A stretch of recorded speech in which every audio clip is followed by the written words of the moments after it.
परम पूज्य संत शिरोमणि आचार्य श्री 108 विद्यासागर जी महाराज के परम प्रभावक शिष्य अरहम योग प्रणेता परम पूज्य मुनि श्री 108 प्रणम्य सागर जी महाराज एवं परम पूज्य मुनि श्री 108 चंद्र सागर जी महाराज के मंगल आशीष से अरहम जीव दया भारत संस्कारित और मजबूत जैन समाज के निर्माण हेतु आर्थिक रूप से असमर्थ एवं कठिन परिस्थितियों का सामना कर रहे परिवारों के लिए कर रहा है अद्वितीय सेवा कार्य। आप सभी साधर्मी बंधुओं से अनुरोध है कि आप भी गौ ग्रास औषधि निधि कोष, बेटा बेटी शिक्षा निधि कोष, बेटा बेटी चिकित्सा निधि कोष, व्रती ब्रह्मचारी भैया दीदी निधि कोष और रोजी रोटी निधि कोष में 2500 रूपए प्रति माह या 1000 रूपए प्रति माह के साथ जुड़कर जीव दया और साधर्मी सेवा के इस पुनीत कार्य में अवश्य सहयोग करें। दान राशि नीचे दिए गए बैंक डिटेल्स में भेजकर रसीद के लिए 9717857614 पर अवश्य सूचित करें। अकाउंट नेम ओम अरहम सोशल वेलफेयर फाउंडेशन। संपर्क सूत्र 9717857614, 8586984787, 9810843757,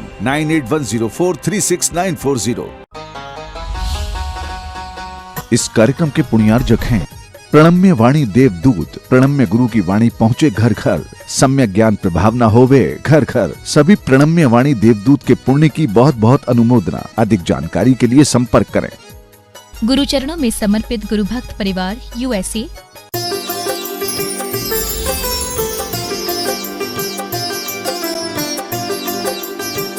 सिद्धेभ्यः ओम नमः सिद्धेभ्यः ओम नमः सिद्धेभ्यः।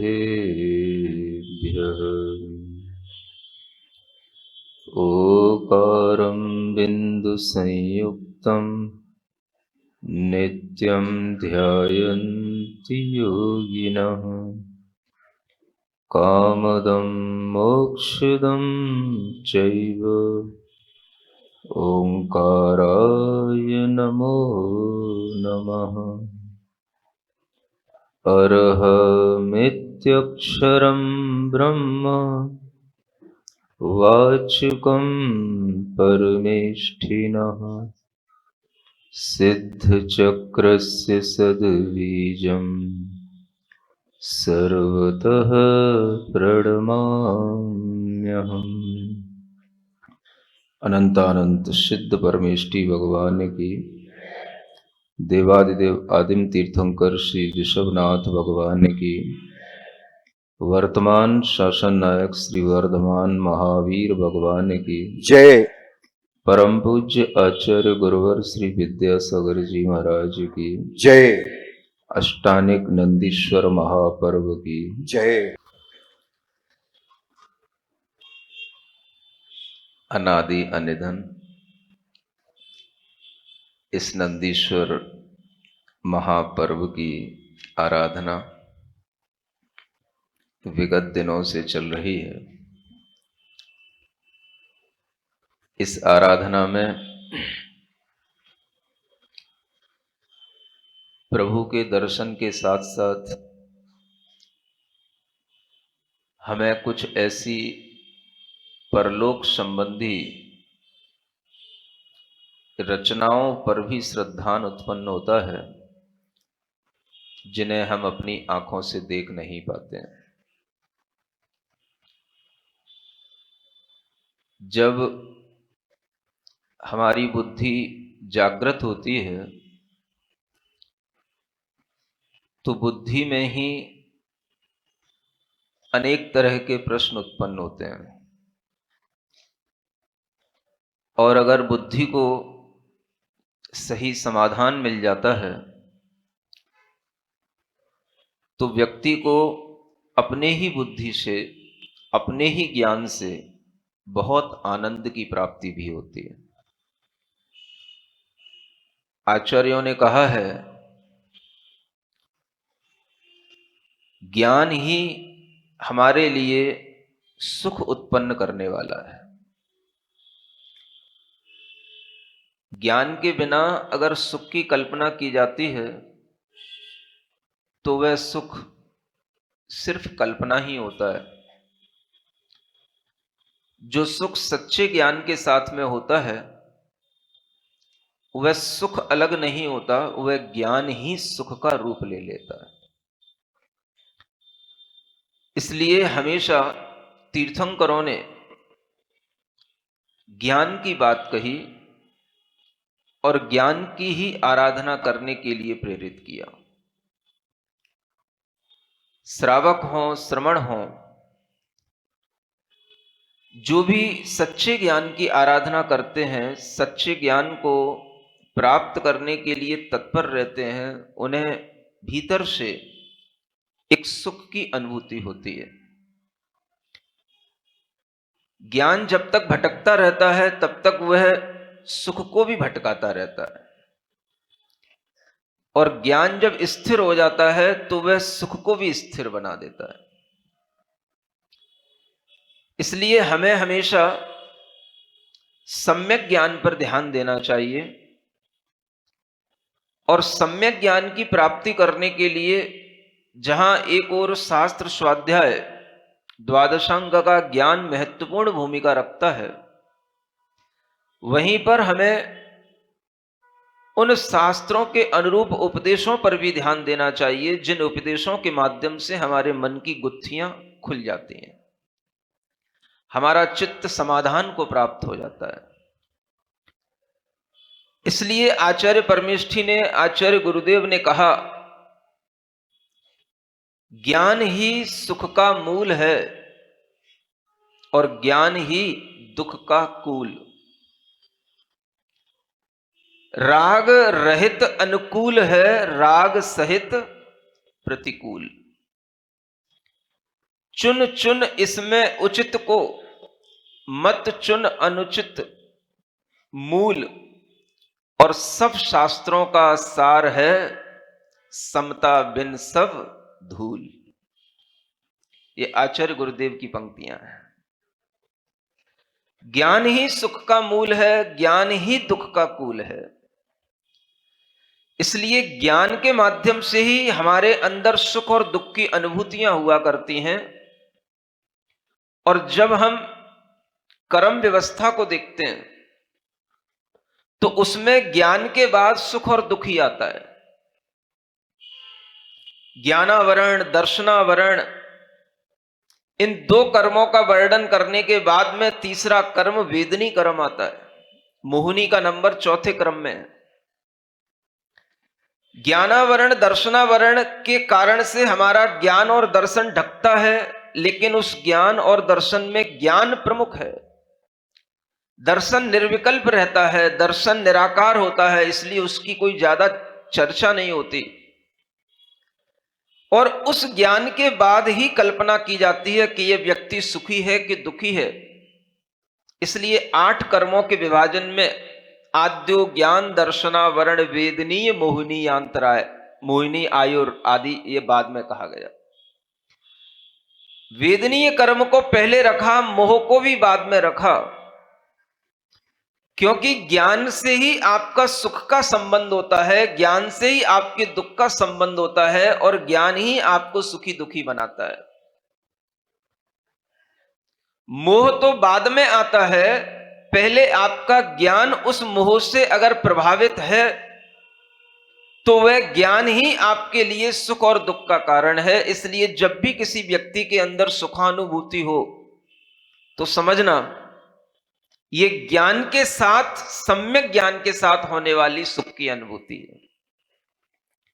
जब व्यक्ति के अंदर दुख की अनुभूति हो तो समझना कि ये मोह के साथ होने वाली दुख की अनुभूति है। व्यक्ति के अंदर की ये अनुभूतियां उसके अंदर के ज्ञान को बताती हैं, और जिसके पास में अनेकांत दर्शन के अनुसार ज्ञान नहीं होता, वह व्यक्ति हमेशा किन्हीं ना किन्हीं प्रसंगों को लेकर के दुखी बन जाता है और दुखी ही रहता है। हमेशा आचार्यों ने कहा कि अनेकांत दृष्टि को ध्यान में रखते हुए हम इस समूचे विश्व को जानें। कल आपसे एक चर्चा की थी एक बच्चे को लेकर के। मुझे बच्चों के प्रश्न बहुत अच्छे लगते हैं, बड़ों के प्रश्न मुझे बिल्कुल अच्छे नहीं लगते, इसलिए मैं कभी प्रश्नोत्तर नहीं करता तुम्हारे सामने, क्योंकि मुझे पता है कि तुम्हें कुछ भी पूछना नहीं आता। सिवाय इसके कि मंदिर में अगर भगवान के प्रतिमा में कौनी लग गई तो क्या प्रायश्चित ले लें, प्रक्षाल करने के लिए ये छन्ना उस पर छुल गया तो क्या प्रायश्चित हो जाएगा, क्या दोष लग जाएगा। बस इन प्रश्नों के अलावा तुम्हें कुछ नहीं आता। इसलिए मैं कभी तुमसे प्रश्न पूछता नहीं और तुम्हारे प्रश्नों के कभी उत्तर देता नहीं, क्योंकि तुम वो हो चुके हो जहां पहुंचने के बाद में अब तुम्हारे ज्ञान के अंदर कोई भी नया चीज डाली नहीं जा सकती। बच्चे मन के सच्चे होते हैं, बच्चों के प्रश्न अच्छे होते हैं और बच्चों के प्रश्न गौर करने लायक होते हैं। कल उसी एक प्रश्न का उत्तर दिया था जब किसी मां से उस बच्चे ने प्रश्न किया कि ये पुण्य पुण्य क्या होता है। बच्चा अगर कुछ कहता है तो उस पर गौर फरमाना चाहिए। तुम्हारे अंदर कोई प्रश्न उत्पन्न नहीं होते क्योंकि तुम जड़ हो चुके हो। तुम्हारी बुद्धियां अब हिलती नहीं है, जहां जैसी रम गई है बस वहीं पर रमती रहती हैं। तुम्हारी बुद्धियों में अब कोई अंतर नहीं आता। तुम्हारे अंदर की बुद्धियां जिस तरह की रूढ़ियों में चिपक गई हैं वो चिपकी रहती हैं। बच्चों की बुद्धियां किसी रूढ़ी में चिपकी हुई नहीं है, इसलिए उनकी बुद्धियां खुली हुई होती हैं। इसलिए उनको अगर समझाने का निमित्त मिलता है तो मैं समझाता हूं। यह बात अलग है कि तुम सामने बैठे रहते हो लेकिन मेरी बात उन बच्चों तक पहुंच जाती है। इसलिए बच्चों के प्रश्न ज्यादा महत्वपूर्ण होते हैं, तुम लोगों के प्रश्न कभी महत्वपूर्ण नहीं होते। तुम लोगों को बस ज्यादा होगा तो मंदिर की 4 बातों के बीच में प्रश्न पूछना आएगा, ये अभिषेक कैसे करना, ऐसे करना कि वैसे करना, या फिर खाने पीने की बातों में प्रश्न आएगा कि महाराज ये खाना चाहिए कि नहीं खाना चाहिए, ये अन्न में आता है कि ये फल में आता है। बस इन प्रश्नों के अलावा तुम्हारे पास कोई प्रश्न नहीं होते हैं। चाहे वो रजगिरा हो, चाहे नारियल का पानी हो, कि ये अन्न में आता है कि फ्रूट में आता है, बस यही प्रश्न होते हैं आपके पास। क्योंकि आपकी बुद्धियां संसार को देखती नहीं, अपना इहलोक परलोक कुछ नहीं देखती। इसलिए आप सबकी बुद्धियां बिल्कुल बस जड़ हो चुकी होती हैं, या फिर आप जो सुनते रहते हो वही पूछते रहते हो। इसलिए मैं कभी आपके प्रश्नों का उत्तर नहीं देता, ना आप मुझसे कभी प्रश्न पूछना। मुझे बस प्रश्न अच्छे लगते हैं बच्चों के, और मैं बच्चों के प्रश्नों को कभी भी अगर सोचता हूं तो इस तरह से सोचता हूं कि बच्चे के अंदर यह प्रश्न आया किस भाव से आया। तुम प्रश्न पूछोगे तो मैं सोच लूंगा तुमने कहीं से सुनकर के ये प्रश्न पूछ लिया है, क्योंकि तुम वही सुनते रहते हो और वही पूछते रहते हो। इसलिए तुम्हारे प्रश्नों का मुझे कभी उत्तर देने का भाव होता ही नहीं। बच्चों का जो प्रश्न आता है उनके हृदय से उत्पन्न होता है, वो उनका होता है, अपना होता है। तुम्हारा कोई प्रश्न अपना नहीं होता। सब टीवी पर सुने हुए तुम्हारे प्रश्न होते हैं, और जिनसे तुम्हें समाधान नहीं मिलता है फिर वही तुम दूसरी जगह पे पूछने लग जाते हो। मुझे पता होता है, इसलिए कभी कोई बड़े का प्रश्न मुझे अच्छा लगता ही नहीं। बच्चों के प्रश्न स्वाभाविक होते हैं, और वह अपने मन में अगर कोई गलत भी प्रश्न करते हैं तो उसके पीछे भी कोई ना कोई उनका भाव छिपा होता है कि उनके अंदर यह प्रश्न भी आया, हम उस प्रश्न को गलत नहीं कहेंगे। प्रश्न गलत नहीं होता, भीतर का कोई वह भाव गलत हो सकता है जिसके कारण से वह प्रश्न कर रहा है, लेकिन आपको वो प्रश्न गलत लग रहा है। हमें उसके भाव तक पहुंचना है, इसका भाव आखिर इस तरह का प्रश्न क्यों कर रहा है। जब एक बच्चा पूछता है ये पुण्य क्या होता है, तो कल भी आपसे बहुत कुछ कहा था, मेरा मन हो रहा है थोड़ा सा इसी बात को और आगे बढ़ाया जाए। जब किसी के सामने एक वस्तु का वर्णन किया जाता है, एक तथ्य का वर्णन किया जाता है, तो उसके सामने उसके विपरीत दूसरे तथ्य का वर्णन भी करना चाहिए। अगर बच्चा आपसे पूछता है कि पुण्य क्या होता है, तो बच्चे से यह भी पूछा जा सकता है, बेटा अगर तुम पुण्य नहीं जानते हो तो तुम फिर पाप भी नहीं जानते, और जब तुम पुण्य और पाप दोनों चीजें नहीं जानते तो फिर तुम अच्छा और बुरा क्या होता है यह भी नहीं जानते। क्योंकि पुण्य और पाप अगर हमें देखने में आते हैं तो वह किसी ना किसी फल के रूप में देखने में आते हैं। कल आपको बताया था कि देखो हम यहां बैठे हैं, सुखपूर्वक जी रहे हैं, सुखपूर्वक हम अपना धर्म ध्यान कर रहे हैं, या अपने घरों में रह रहे हैं, या अपना बिजनेस कर रहे हैं। ये पुण्य है। ये पुण्य नहीं है, ये पुण्य का फल है। पुण्य का फल है तो पाप का भी फल है। इसके विपरीत जो लोग दुखी हैं, तरह तरह की दरिद्रता में जी रहे हैं, वो पाप के फल में जी रहे हैं। अब उसी बेटे को अगर इतना और आगे समझाया जाए कि बेटा ये पुण्य का फल इस तरह से दृष्टिगोचर होता है, ये पाप का फल इस तरह से दिखाई देता है, तो ये समझो कि ये पुण्य और पाप आया कहां से। क्योंकि जब कोई कार्य दिखाई देता है बेटा, तो उसके पीछे कोई ना कोई कारण होता है। कोई ना कोई कारण के बिना कभी कोई कार्य होता नहीं। इसलिए कार्य अगर दिखाई दे रहा है अच्छा और बुरा, तो उसके पीछे कोई ना कोई कारण है। और एक समझदार बेटा होगा तो वह जरूर समझ लेगा कि हां, आप बिल्कुल सही कह रहे हो। वो कारण क्या है? तो बेटा अगर कार्य दो तरह के दिखाई दे रहे हैं, तो कारण भी दो तरह के। वो दो कारण क्या है? सिंपल है बेटा। अच्छे फल दिखाई दे रहे हैं तो वो अच्छे कर्मों का फल है, अच्छे कार्यों का फल है। और बुरे फल दिखाई दे रहे हैं तो बेटा वो बुरे कर्मों का फल है, बुरे कार्यों का फल है। इसलिए बेटा दुनिया में हमेशा दो चीजों के साथ ये दुनिया चलती है। दुनिया का मतलब ही ये दो नए, जिसमें दो नए रहें उसी का नाम दुनिया है, और उसी को आप दुनिया कहते हो। जिसमें हमेशा दो चीजें दिखाई दें उसका नाम दुनिया है। दुनिया में कभी एक चीज बेटा कभी नहीं दिखाई देगी। हर चीज अपने अपोजिट क्वालिटी के साथ में आपके सामने जरूर दिखाई देगी, और हर चीज का विपरीत स्वभाव आपको इस दुनिया के अंदर अवश्य दिखाई देगा। इसी का नाम दुनिया है, जहां पर दो चीजें और दोनों विरोधी चीजें, एक उल्टी और एक सीधी दिखाई दे, उसका नाम दुनिया है। सुन रहे हो दुनिया वालों? बोलते तो रहते हो, काहे को तूने दुनिया बनाई, दुनिया बनाने वाले क्या तेरे मन में समाई, काहे को तूने ये दुनिया बनाई।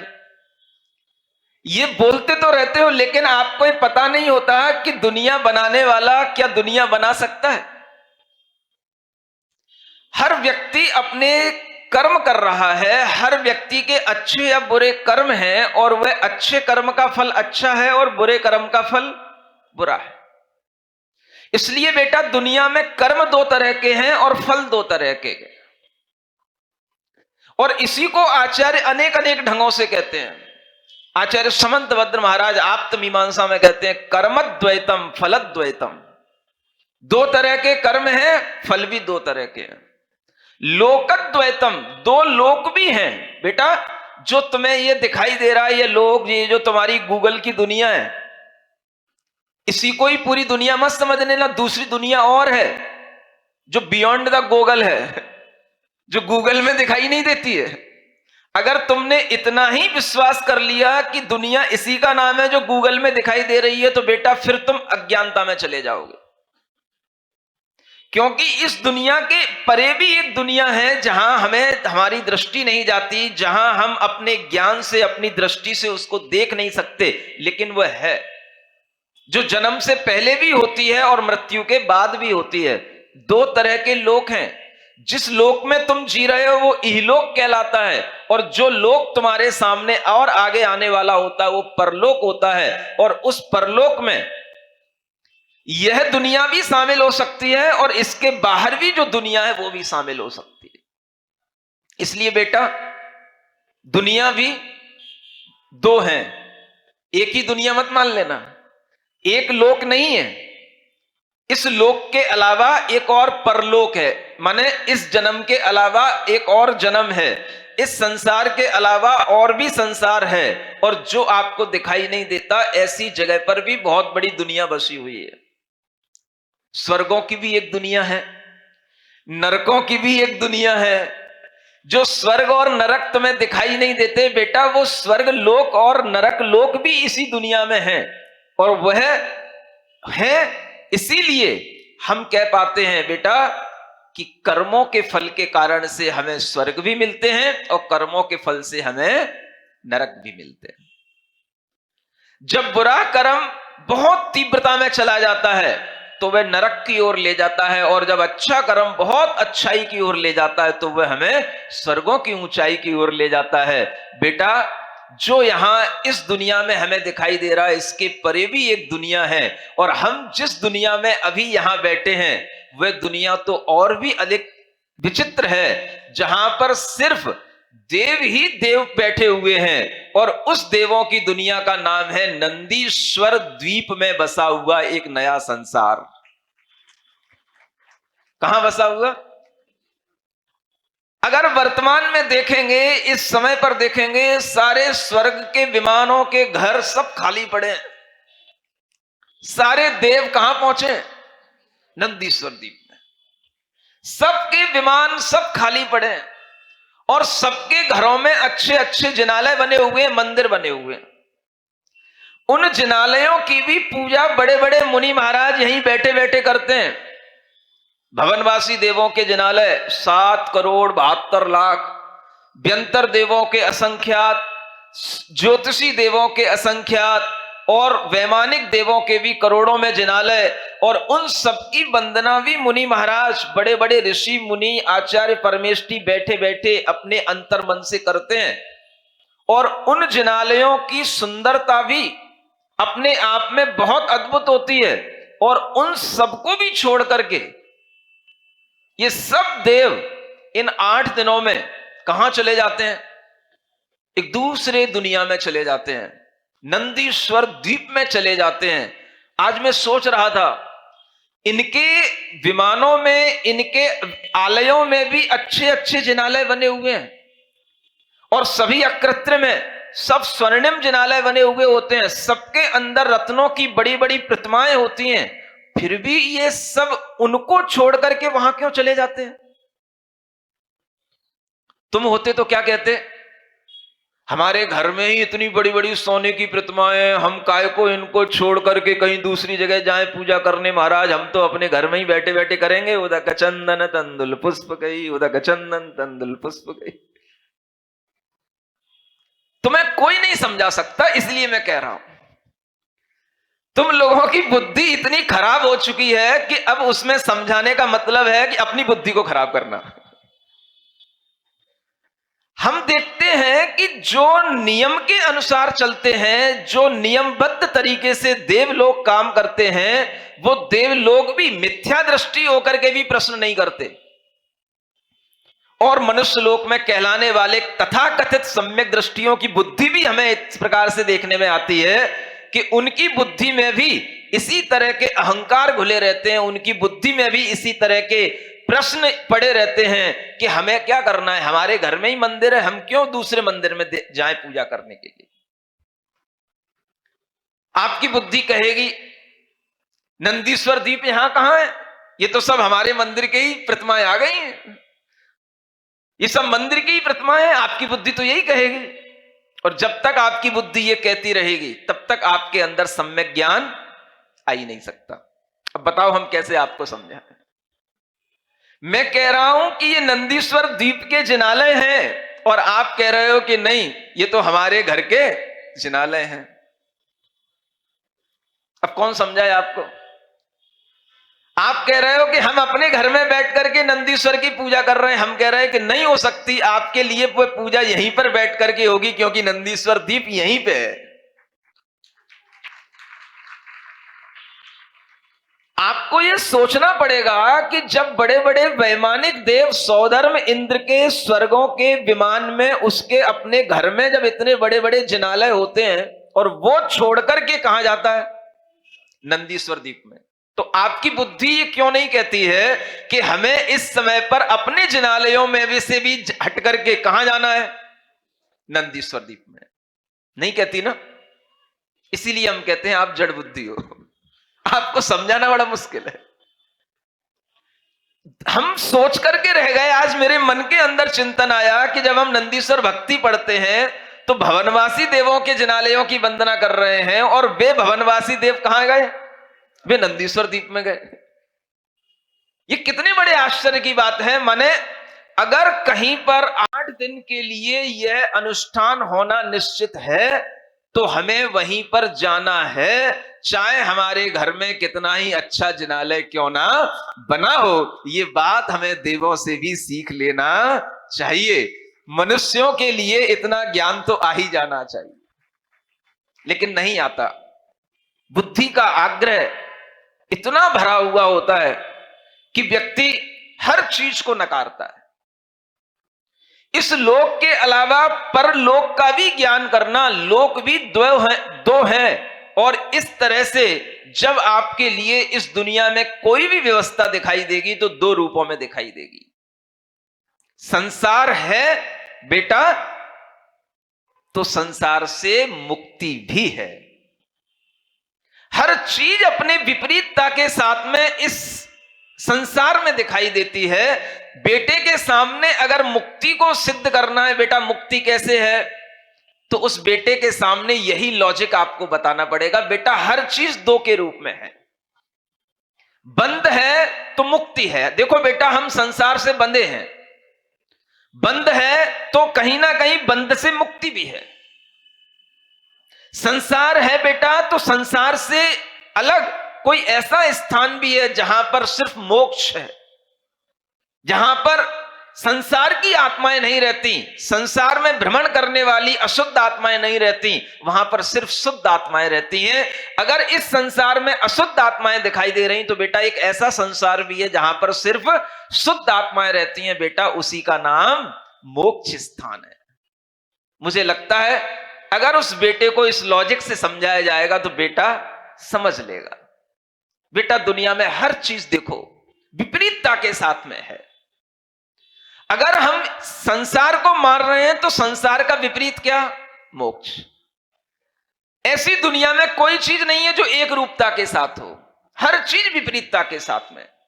दिन है तो रात, सूर्य है तो चंद्रमा भी है, स्त्री है तो पुरुष भी है। संसार इसी का नाम है बेटा जो 2 के साथ चलता है। और मुक्ति, मुक्ति में बेटा अकेले रहा जाता है। मुक्ति में 2 चीजें नहीं होती, मुक्ति में एक रूपता आ जाती है। अगर थोड़ी सी मुक्ति का एहसास करना हो तो ऐसी भी दुनिया में चीजें हैं जहां पर एक रूपता रहती है। हम जिस संसार में रह रहे हैं वहां पर चांद और सूरज दिन और रात करते रहते हैं। और एक ऐसा भी दुनिया, ऐसी भी संसार है जहां पर चांद और सूरज बिल्कुल स्टेबल रहते हैं, वो घूमते नहीं हैं, स्थिर रहते हैं और उनके माध्यम से हमेशा एक समान प्रकाश बना रहता है। इसलिए वहां पर दिन और रात का भेद नहीं होता। नंदीश्वर के द्वीप में भी हमेशा दिन और रात का कोई भेद नहीं होता। इसलिए वहां पर देव लोग 24 घंटे 8 दिन लगातार भगवान की पूजा करते रहते हैं। संसार और मोक्ष के बीच में ये डिफरेंस आपके सामने आ सकता है। संसार 2 रूपों में हमेशा दिखाई देगा। हर चीज में आपको 2 भाव दिखाई देंगे और मोक्ष में हर चीज में आपको एक रूपता दिखेगी। और अगर मोक्ष दूर है तो स्वर्ग में भी आपको वह एक रूपता दिखने लग जाएगी। वह एक रूपता का भाव स्वर्ग में भी आ जाता। वहीं बैठ जाओ सब, वहीं बैठ जाओ सब, बीच में डिस्टर्ब नहीं होगा। तो मोक्ष और स्वर्ग के बीच में भी अगर हमें सुख मिलता है तो स्वर्ग का सुख भी एक रूप होता है बेटा, तब वहां पर एक जैसा सुख मिलता है। और हम लोगों को जो सुख मिलता है वो एक जैसा कभी रहता नहीं, क्षण क्षण में सुख बदल जाता है। अभी अच्छा लग रहा है, थोड़ी ही देर में बुरा लगने लग जाता है। सुबह अच्छा लग रहा है, शाम को वो भाव दुख के रूप में परिवर्तित हो जाता है। बेटा यहां सब ऐसा बदलता रहता है। सुख दुख, अच्छा बुरा, पुण्य पाप, यह लोक परलोक, संसार बंध मुक्ति और यह संसार, ये सब चीजें जो विपरीतता के साथ में चल रही हैं, बस इसी विपरीतता को अगर तुम जान लोगे तो तुम सम्यक ज्ञानी हो जाओगे। इन दोनों धर्मों के साथ में जो तुम वस्तु का, इस लोक का स्वरूप जान लोगे तो तुम सम्यक ज्ञानी हो जाओगे। इसलिए बेटा, एकांगी दृष्टिकोण नहीं बनाना, अनेकांत दृष्टि से सोचना। जो दिख रहा है वो भी सही है और कुछ ऐसा भी है जो दिखता नहीं है, वह भी सही होता है। अब बेटा आपसे पूछ बैठे कहां नंदीश्वर द्वीप, कहां अकृत्रिम जिनालय, तो उस बेटे को अगर ये लॉजिक समझा दिया जाएगा तो वो बेटा समझ लेगा। और अगर मां समझ लेगी तो हम समझते हैं बेटा भी समझ लेगा। और अगर बेटे को समझ में ना आए तो फिर मां के लिए एक ही काम रह जाता है कि वह मां अपने बेटे को ऐसी जगह पर ले आए जहां पर समझाने वाले ऐसे कोई उपदेशक बैठे हों। फिर एक ही काम रह जाता है। जब आप कहती हो ना मेरा बेटा मुझसे समझता नहीं, तो फिर मेरे पास लाओ जब समझता नहीं है तो। उसके अंदर की समझदारी अपने आप में लॉजिक के साथ चलती है, और लॉजिक से अगर बेटा समझेगा तो आगे वह न्याय प्रिय बनेगा, आगे वह सत्य को सामने रख करके चलने वाला होगा, और उसके श्रद्धान में कभी भी डगमगापन नहीं आएगा। वह हमेशा निशंक होकर के आगे बढ़ेगा। जैसे संस्कार पड़ जाते हैं वह संस्कार बाद में फिर काम आते रहते हैं, और वही संस्कारों का एक प्रतिफल होता है। लगातार फिर हमें उसी सुख की इच्छा होने लग जाती है जो एक बार हमें प्राप्त हो जाता है। एक बार अगर आपने नंदीश्वर की पूजा कर ली है तो मैं समझता हूं इस पूजा का जो आनंद अगर आपके अंदर एक बार समा जाएगा तो आपको इंतजार होगा अगला अष्टानिक कब आएगा। अगले अष्टानिक में हम इस तरह की पूजा का आनंद कहां ले पाएंगे, कैसे ले पाएंगे, और कैसे हमें इस आनंद को पुनः प्राप्त करना है तो कैसे कर पाएंगे। ये क्वेश्चन आपके अंदर आएगा, और ये अगर ईगरनेस आपके अंदर आती है तो इसी से पता पड़ेगा कि आपके अंदर अभी वर्तमान में कुछ आनंद आया है। और जब ये आनंद आता है तब इंतजार किया जाता है। एक और आनंद की प्राप्ति करने के लिए हमें वेट भी करना पड़ता है। कब वेट करना पड़ता है? दुख के लिए वेट नहीं करना पड़ता। किसके लिए वेट करना पड़ता है? जिससे हमें सुख मिला हो। सुख की प्रतीक्षा करनी पड़ती है। दुख की कोई प्रतीक्षा करता है? एक बार दुख हो गया फिर से वो दुख आए, ऐसे प्रतीक्षा करते बैठते हो कभी? दुख की प्रतीक्षा नहीं। दुख तो अगर आया है तो जितनी जल्दी से जल्दी हो सके तो चला जाए, हट जाए। प्रतीक्षा किसकी रहती है? सुख की। इसलिए मैं आपसे कह रहा हूं, अगर आपके अंदर सम्यक ज्ञान उतर रहा होगा, अगर आपके अंदर सुख का भाव आ रहा होगा, तो आपको अगली अष्टानिक की भी सुख की प्रतीक्षा बनेगी। क्योंकि जीवन बहुत है, और वही जीवन सार्थक है जिसमें अगर हे भगवान हम आगे 4 महीने जी लिए तो फिर एक बार पुनः आपकी फिर 4 महीने बाद इसी तरह से नंदीश्वर की पूजा करने को मिल जाए, यही जीवन की सार्थकता है। फिर अगर हमारी 4 महीने और उम्र बढ़ गई और हम चल लिए और अगर जी लिए तो फिर 4 महीने बाद फिर हम एक अष्टानिक में फिर इस तरह से पूजा कर लेंगे।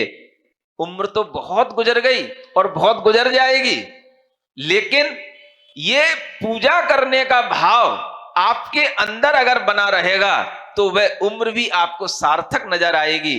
क्योंकि ये व्यवस्था अनादिकालीन है। हर 4 महीने के बाद में अष्टानिक पर्व आता है। 4 तियो 12, एक साल में 3 बार ये पर्व आता है। अगर आप कभी उस पर्व को किसी भी कारणों से, अपने किसी भी प्रतिकूलताओं के कारण से भूल भी जाते हैं, तो वह पर्व आपके लिए आगे भी आएगा और उसमें भी आपके लिए मन बन सकता है। तो वह भाव तब बनता है जब हमारे अंदर कुछ संकल्प भी रहता है। इसलिए संकल्प होते हैं। पूरे शास्त्रों को पढ़ करके, आगमों को पढ़ करके मैंने ये तो देखा कि कई महापुरुषों ने अष्टानिक पर्व मनाए हैं, लेकिन मुझे एकमात्र ऐसा पात्र मिला जो ये नियम के साथ चलता था अपने जीवन में कि मैं हर अष्टानिक पर्व मनाऊंगी और हर अष्टानिक पर्व में रथ यात्रा का महोत्सव कराऊंगी। ये एक ही पात्र मिला मुझे। विद्वानों से निवेदन है, स्वाध्याय करने वाले लोगों से मेरा निवेदन है, अगर कोई ऐसा दूसरा पात्र मेरे सामने कोई उदाहरण के रूप में प्रस्तुत कर दे तो मुझे बहुत प्रसन्नता होगी कि कम से कम एक से कोई दूसरा तो मिल गया। अभी तो मैंने एक ही खोजा है। पूरे आगमों को खोज करके, सब पुराणों को खोज करके मुझे अभी तक एक ही पात्र मिला है जिसका नाम है, बोलो, उर्मिला रानी। उर्मिला नहीं, उर्मिला।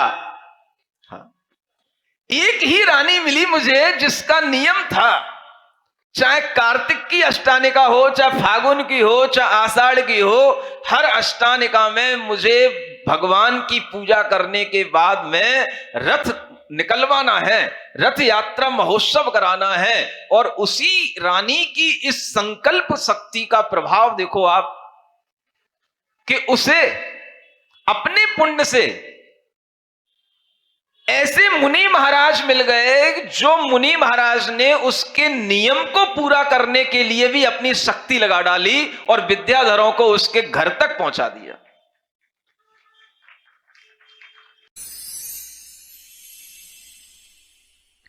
सिरिजिणवाणी जग कल्याणी जग जन मदतम मोहरी जनमण हारी गढ़हर हारी जम जरा भव रोग हरि तिथ्य राणम दिव्य झुणिम जो पढ़ई सुणई मय्ये धारई राणम सौख मणंतम धर्य सासद मोक्ष पदम पावई सासद मोक्ष पदम पावई।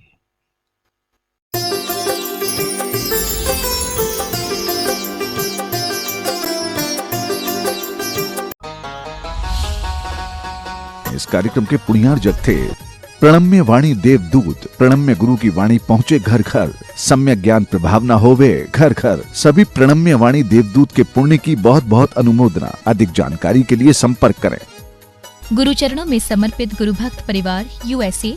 परम पूज्य संत शिरोमणि आचार्य श्री 108 विद्यासागर जी महाराज के परम प्रभावक शिष्य अरहम योग प्रणेता परम पूज्य मुनिश्री 108 प्रणम्य सागर जी महाराज एवं परम पूज्य मुनिश्री 108 चंद्र सागर जी महाराज के मंगल आशीष से अरहम जीव दया भारत संस्कारित और मजबूत जैन समाज के निर्माण हेतु आर्थिक रूप से असमर्थ एवं कठिन परिस्थितियों का सामना कर रहे परिवारों के लिए कर रहा है अद्वितीय सेवा कार्य। आप सभी साधर्मी बंधुओं से अनुरोध है कि आप भी गौग्रास औषधि निधि कोष, बेटा बेटी शिक्षा निधि कोष, बेटा बेटी चिकित्सा निधि कोष, व्रती ब्रह्मचारी भैया दीदी निधि कोष और रोजी रोटी निधि कोष में 2500 रुपए प्रति माह या 1000 रुपए प्रति माह के साथ जुड़कर जीव दया और साधर्मी सेवा के इस पुनीत कार्य में अवश्य सहयोग करें। दान राशि नीचे दिए गए बैंक डिटेल्स में भेजकर रसीद के लिए 9717857614 पर अवश्य सूचित करें। अकाउंट नेम ओम अरहम सोशल वेलफेयर फाउंडेशन। संपर्क सूत्र 9717857614 8586984787 9810843757 9810436940।